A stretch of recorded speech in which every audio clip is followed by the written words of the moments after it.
समी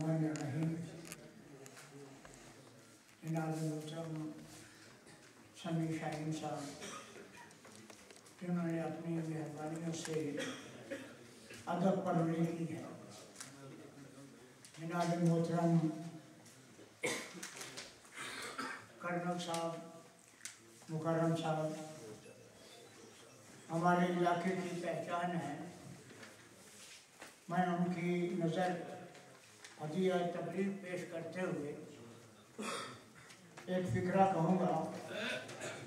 आज मैंने सुना है ज़ाती मुलाकात पहले है, जैसे बहुत कुछ कुदरत ने एक जगह इकट्ठा कर दिया है। मोअज़्ज़ज़ीन, ख़वातीन, हज़रात और जनाब साहब, ये जो हम इकट्ठे हैं उसका मकसद अदब परवरी भी है और अदब को आगे बढ़ाना भी है। और ये हदिया तबलीग है जनाब आशिक़ खान साहब के लिए।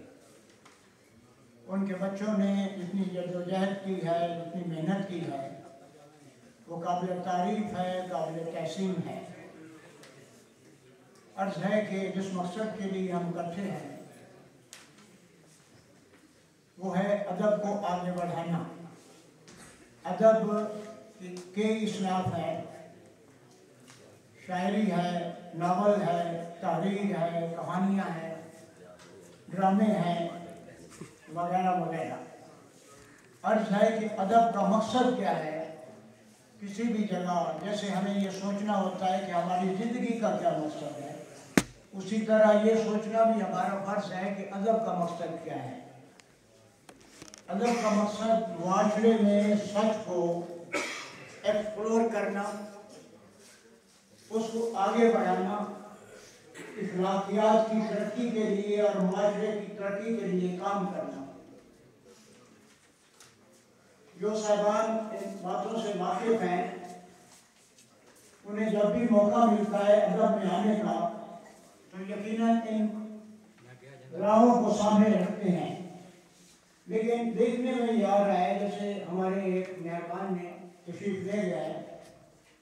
आज ये फरमाया कि 30% ज़्यादा तालीम बढ़ गई है लेकिन क्राइम बढ़ गया है। उसकी वजह शायद हमारा अदब की तरफ तवज्जो कम हो गई है। उसमें एक ये भी है, बाकी बहुत सी वजूहात है जिसका ताल्लुक मैनेजमेंट से है। अर्ज़ है कि अदब की वजह से बहुत सी कौमों ने तरक्की की है, जिसमें सबसे ज़्यादा हिस्सा यूरोप का है। और इन अल्फाज को बार बार दोहराया जाए तो भी कम है। वहाँ के स्कॉलर्स ने ऐसी राहें दी, ऐसे हालात सामने आए जिससे लोगों को ये समझने में अपने आप को तरक्की देने में, बल्कि उनकी सरकार ने हमेशा उन पर अमल किया जो कुछ उन्होंने कहा। एक बात जो सदियों से सामने चली आ रही है वो ये है कि कहीं ना कहीं सच बोलने वाले का बाख्तियार लोगों से टकराव हो जाता है। इस क्लैश की वजह से बीचों बार ऐसा हुआ जो सच कहने वाला है उसको रुकना पड़ता है, मसाइल उसको दरपेश आते हैं, जो कि हमारे मुल्क में भी हो रहा है, बल्कि बहुत ज़्यादा हो रहा है। उसके लिए हमें हमदर्दी भी है उन लोगों से और हमें चाहिए कि हम मिन हैसुल कौम, मिन हैसुल पाकिस्तानी उनका साथ दें जिनका ताल्लुक अदब से है, या यूँ कहें कि जर्नलिज्म से है। अदीब लोग एक कोशिश कर रहे हैं, जहाँ कहीं सच से टकराव होता है वो उसकी वजह क्या है, क्योंकि किसी काज को जानने से ही उसका इलाज हो सकता है। उसकी वजह ये है कि जो बाख्तियार लोग होते हैं, आज की बात नहीं कर रहा, हमेशा से ऐसा चल रहा है कि वो ज़रा ज़्यादा हसास हो जाते हैं अपने इख्तियार के सिलसिले में। वो ये नहीं सोचते हमें कोई सीधी राह बताने वाला है, तो वो हमारा दरअसल खैरख्वाह है।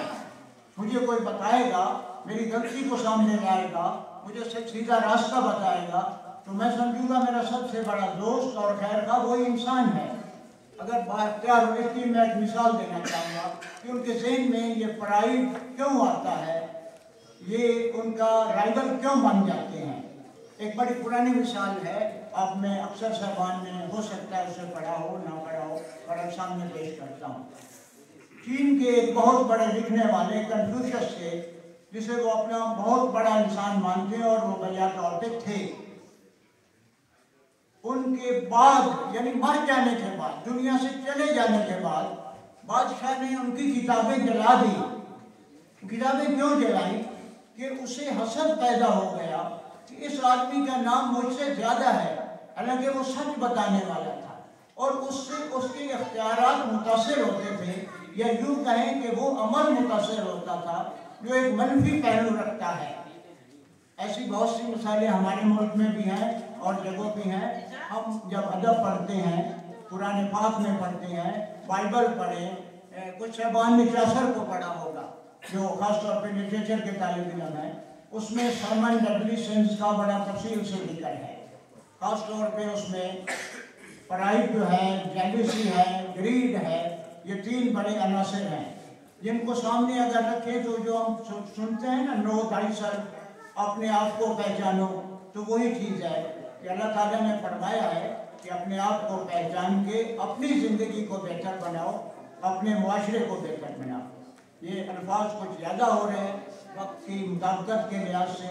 मैं साहिबान का जिन लोगों ने मैनेज किया है उनका शुक्रिया अदा करता हूँ, जिन्होंने इसे गौर से सुना है। मेरे लिए ये एजाज़ है। जाते जाते फिर मैं कहूँगा कि कर्नल मुकर्रम साहब के साथ, इसलिए नहीं कि वो कर्नल हैं ना, इसलिए कि वो बड़े इंसान हैं, उनके साथ हमारी कंपनी हमारे लिए ऑनर है और उनकी आमद हमारे लिए बहुत बड़ा एक हिस्सा है। इस बात का पार्टनर पार्षद रहेगा, एक यादगार रहेगी।